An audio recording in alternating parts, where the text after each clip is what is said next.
Does BingX require KYC in 2026? The short answer is, it depends on your country.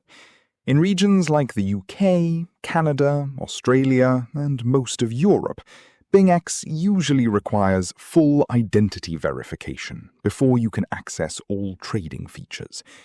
But in countries like Philippines, Vietnam, and some other regions, users may still be able to trade with limited access without full KYC.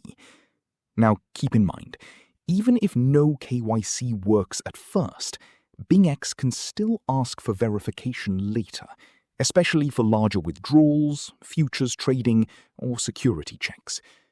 If you want higher withdrawal limits, fiat deposits, P2P trading, and full platform access, you'll most likely need to complete KYC using your ID card or passport.